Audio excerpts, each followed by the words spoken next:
Origin evolution and growth of consumerism. So கன்சூமரிசமோட origin எப்படி வந்துச்சு அப்படின்னு சொல்லி பார்த்தோம் அப்படின்னா, இந்த பிகினிங் 20th செஞ்சுரியில் இண்டஸ்ட்ரியல் எக்கனாமி வந்து அதோட லெவலை வந்து ரொம்ப இண்டஸ்ட்ரியல் எக்கனாமி பொருளாதார லெவலில் வந்து இண்டஸ்ட்ரியல் லெவலில் வந்து என்னாச்சு அப்படின்னா அதிகமான பெரிய லெவலுக்கு போச்சு. இயர்லி 20th செஞ்சுரி வந்து என்ன பண்ணுச்சு அப்படின்னா நிறைய லெவல் ஆஃப் ஏரியாஸை வந்து ரிஃபார்ம் பண்ணுறதுக்கான ஒரு மார்க்கடாக இருந்துச்சு அப்படின்னு சொல்கிறாங்க.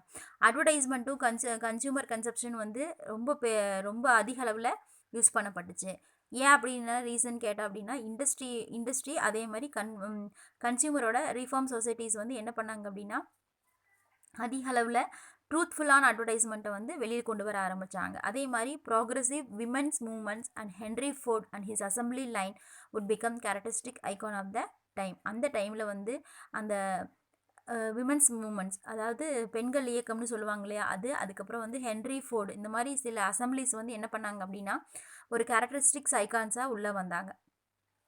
அப்போது ஆஸ் கன்சியூமர் இப்போ வந்து கன்சியூமர்ஸ் வந்து என்ன பண்ணாங்க, took a closer look into the product. கன்சியூமர்ஸ் வந்து அந்த ப்ராடக்டை ரொம்ப டீப்பாக அப்சர்வ் பண்ண ஆரம்பித்தாங்க. அதனால் அவங்க என்ன பண்ணுறாங்க அப்படின்னா நல்ல பெட்டர் ஒர்க்கிங். ஒரே நிமிஷம்.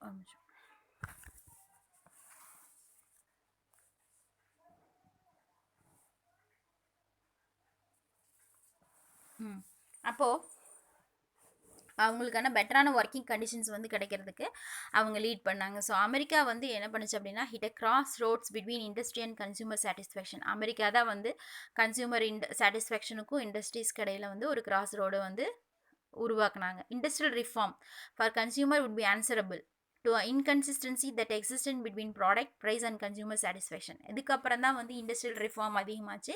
கன்சியூமரோட சாட்டிஸ்ஃபேக்ஷன் வந்து அதிகமாக பண்ணணும் அப்படிங்கிறது வந்து உள்ள ஒரு முக்கியமான விஷயமா கொண்டு வந்தாங்க. First consumer waved market as shift toward recognition the centrality of consumer to the national economy and polity. The companies began to make effort towards targeting consumer on a more massive scale. இதுக்கப்புறம் தான் என்ன பண்ணாங்க அப்படின்னா கன்சியூமரோட satisfaction வந்து ஒரு முக்கியமான ஒரு விஷயமா வந்து உள்ள ரெகக்னிஷன் பண்ண ஆரம்பித்தாங்க. இந்த கம்பெனிஸ் வந்து என்ன பண்ணுறாங்க அப்படின்னா கன்சியூமரை அதிகமாக டார்கெட் பண்ண ஆரம்பித்தாங்க. மேசிவ் ஸ்கேல், அதிகமான ஸ்கேலில். Progressive as well as other American citizens began to realise the value in fighting for better quality goods. ப்ராக்ரெசிவாக அமெரிக்கன் சிட்டிசன்ஸ் என்ன பண்ணாங்க அப்படின்னா நல்ல குவாலிட்டியான கூட்ஸை வந்து நம்ம கிடைக்கிறதுக்கு போராடணும் அப்படிங்கிறத வந்து ரியலைஸ் பண்ண ஆரம்பித்தாங்க. கன்சியூமர்ஸ் கண்டிப்பாக அவங்களுக்கு கேரண்டி கொடுக்கப்படணும். அதே மாதிரி சில சமயத்தில் வந்து some type of accountability from industries in their quality for foods and goods quality. இண்டஸ்ட்ரீஸும் வந்து நல்ல குவாலிட்டியான ஃபுட்ஸ் அண்ட் குட்ஸை வந்து கொடுக்கணும். அவங்க அதுக்கான பொறுப்பு அவங்களுக்கு இருக்குது அப்படிங்கிறத அவங்களுக்கு தெரிய வர ஆரம்பிச்சது. Middle class progressive women begins organisation like national consumers league, நிறைய ஆர்கனைசேஷன்ஸ் வந்து உள்ளே வர ஆரம்பிச்சது. நேஷனல் கன்சூமர் லீக் அப்படிங்கிறது வந்து மிடில் கிளாஸ் ப்ரோக்ரெசிவ் விமன்ஸ் வந்து தொடங்க ஆரம்பித்தாங்க. In response to the substandard quality of goods and the lack of involvement by the government in protecting consumer against the terrible food and other good condition. இவங்க தான் என்ன பண்ணாங்க அப்படின்னா அதாவது என்னென்ன ப்ராடக்ட் வந்து சப்ஸ்டாண்டர்டாக விற்கிறாங்களோ, கவர்மெண்ட்டோட இன்வால்வ்மெண்ட் வந்து அங்கே கம்மியாக இருக்கோ, அப்போல்லாம் வந்து கன்சியூமரை வந்து ப்ரொடெக்ட் பண்ணணும் அப்படிங்கிறதுக்காக இந்த ப்ரோக்ரெசிவ் லீகை வந்து கொண்டு வந்தாங்க. நேஷனல் கன்சூமர் லீக் அப்படிங்கிறது வந்து கொண்டு வந்தாங்க. சரியா, கன்சூமருக்கு வந்து ப்ரொடெக்ட் பண்ணும் அப்படிங்கிறதுக்காக. So majority of consumers in advanced countries are well educated, well informed and are in a position to protect them. அதாவது அட்வான்ஸ்டு கண்ட்ரீஸில், ரொம்ப டெவலப்பான கண்ட்ரீஸ்லாம் வந்து கன்சூமர்ஸ் வந்து அவங்களோட ரைட்ஸ் என்ன, அவங்களோட டியூட்டிஸ் என்ன அப்படிங்கிறதெல்லாம் வந்து ரொம்ப அவேராக இருந்தாங்க. பட் இந்தியன் கண்ட்ரியில் வந்து நம்ம பார்த்தோம் அப்படின்னா என்டையர்லி அவங்கள விட நம்ம டிஃப்ரெண்ட்டாக இருந்தோம். ஏன்னா வேறு adequate production or proper distribution of product exist.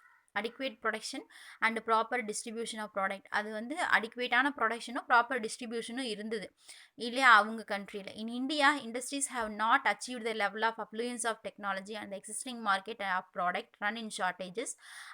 அவங்களோட கண்ட்ரியில் வந்து போதுமான அளவு மேனுஃபேக்சருக்கு தகுந்த மாதிரி டிஸ்ட்ரிபியூஷன் இருந்தது, கன்சியூமரும் அவேராக இருந்தாங்க. ஆனால் இந்தியாவில் வந்து அந்த மாதிரி கிடையாது, நிறைய ஷார்ட்டேஜ் இருந்தது, அடல்ட்ரேஷன், பிளாக் மார்க்கெட் ப்ரைஸஸ் இருந்தது. இந்தியன் பீப்புளுக்கு வந்து அது எப்படி வந்து டிஸ்போஸ் பண்ணுறது அப்படிங்கிறத வந்து அதை டிஸ்போஸ் பண்ணுற அளவுக்கு அவங்கக்கிட்ட பணம் இல்லை.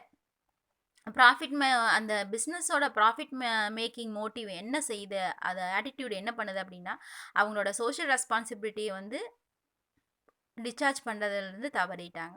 அதனால் அவங்க என்ன பண்ணுறாங்க அப்படின்னா, நியாயமான விலையில் வந்து விற்கிறது இல்லை, நான் குவாலிட்டியான குட்ஸ் வந்து ப்ரொவைட் பண்ணுறது இல்லை.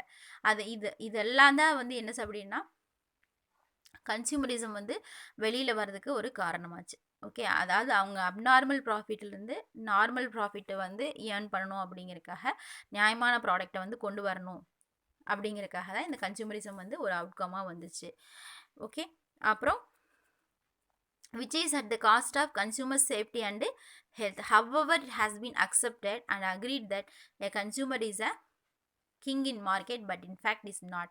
ரியாலிட்டியாக சொல்லணும் அப்படின்னா கன்சியூமரை வந்து கிங்குன்னு தான் சொல்கிறாங்க. ஆனால் ரியாலிட்டியில் பார்த்தோம்னா அது அப்படி கிடையாது. அதிகமாக வந்து நம்மளை கன்சியூமர் தான் வந்து அதிகமாக ஏமாச்சு. Is mostly treated person in the world.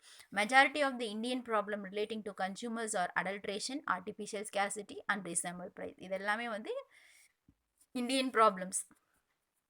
There are different religious customs, traditions and languages in India, and about 3/4 of populations live in rural area. இல்லையா, அதாவது நிறைய கஸ்டம்ஸ் ரீதியாக ட்ரெடிஷன் ரீதியாக லாங்குவேஜஸ் ரீதியாக வந்து இந்தியாவில் இருக்கிறாங்க. அதே மாதிரி அதில் வந்து முக்கால்வாசி பாப்புலேஷன் வந்து ரூரல் ஏரியாஸில் வந்து வாழ்ந்துட்டு வராங்க. when cultivation is a source of livelihood, cultivation தான் வந்து அதாவது அந்த லைவ்லிஹுட்க்கு ஒரு சோர்ஸ் அப்படிங்கிறாங்க. And there is a wide disparity in the income of people. அப்போ அந்த இன்கம் ஆஃப் பீப்புள் வந்து டிஸ்பரேட்டி, ஒவ்வொரு பீப்புளோட இன்கம் வந்து டிஃப்ரெண்ட்டாக இருந்தது. டிஸ்பரேட்டி மீன்ஸ் வேறுபாடு இல்லையா. Majority of the people are mostly illiterate and have low income. இதுதான் மெயினான ரீசன். அது ரொம்ப இல்லிட்ரேட்டாக இருந்தாங்க, கம்மியான வருமானம் வந்தது தான் மெஜாரிட்டி இல்லையா. in order to save or protect them against exploitative practices of trade, consumerism has emerged and has been accepted as a defensive force to safeguard the interest of the customer. அவங்ககிட்ட இருந்து force பண்ணும், அவங்ககிட்ட இருந்து protect பண்ணும் அப்படிங்கிற இந்த exploitative ப்ராக்டிஸ்லேருந்து அவங்கள protect பண்ணும் அப்படிங்கிறதுக்காக தான் கன்சியூமரிசம் வந்து என்னவாச்சு அப்படின்னா ஒரு டிஃபென்சிவ் ஃபோர்ஸாக உள்ளே வந்துச்சு. கன்சியூமருக்கு வந்து ஒரு பாதுகாப்பு கவசமாக உள்ளே வர ஆரம்பிச்சிது அப்படின்னு சொல்கிறாங்க. ஓகே, ஸோ இதெல்லாம் வந்து ஆரிஜின். எவல்யூஷன் ஆஃப் கன்சியூமர் பார்த்தோம் அப்படின்னா புரட்சி இல்லையா. The major causes of consumerism in India have been identify as rising price, poor product performance and service quality, product shortages and deceptive advertising and inflation.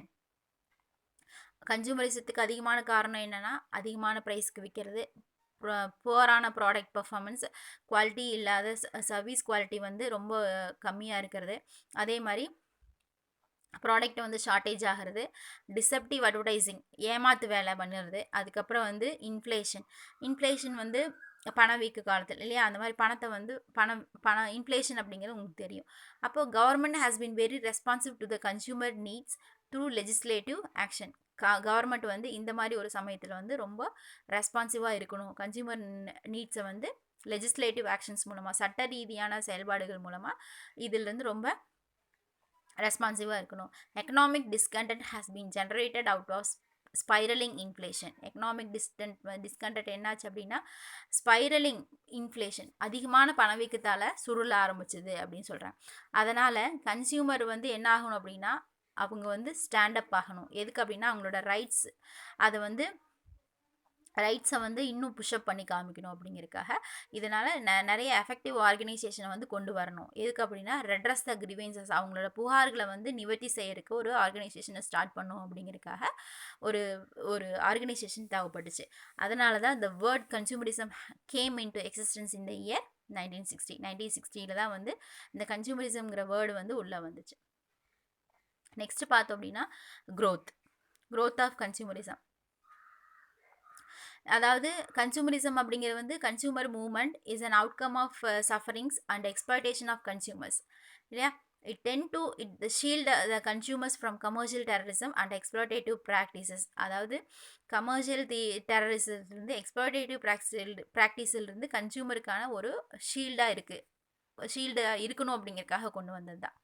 அது மட்டும் கிடையாது. Its aim is to safeguard the interest by establishing the rights and powers in relation to products and sellers ரிலேட்டடாக அவங்களுக்கு என்னென்ன rights இருக்குது, என்னென்ன powers இருக்குது அப்படிங்கிறது எல்லாம் வந்து எஸ்டாப்ளிஷ் பண்ணுறதுக்காக கொண்டு வரது. இதுதான் ஃபஸ்ட்டு மிஸ்டர் ரால்ஃப் நேடர் அப்படிங்கிறவர் வந்து என்ன பண்ணார் அப்படின்னா, அன்எத்திக்கல் ப்ராக்டிசஸ், மோனோபோலி அன்எத்திக்கல் ப்ராக்டிசஸ்க்கு எகெயின்ஸ்டாக ஃபஸ்ட்டு ஃபைட் பண்ணவர் யுனைடெட் ஸ்டேட்ஸில். இவர் தான் வந்து ஃபாதர் ஆஃப் கன்சியூமர் மூவ்மெண்ட்னு சொல்கிறாங்க. இனிஷியலாக வந்து இவர் எப்போ ஃபைட் பண்ணார் அப்படின்னா, ஆட்டோமொபைல் இண்டஸ்ட்ரீஸில் வந்து ஃபைட் பண்ணினார் for violating safety standards and pollution control norms. But today in almost all countries the consumer movement is well developed. அவர் தான் ஃபஸ்ட்டு ப்ரொடெஸ்ட் பண்ணது. அதுக்கப்புறம் வந்து எல்லா கண்ட்ரீஸ்லேயும் டெவலப் ஆயிடுச்சு. Countries like Britain, Sweden, Netherland, Denmark and even Kenya have stringent laws against consumer exploitation in their respective countries.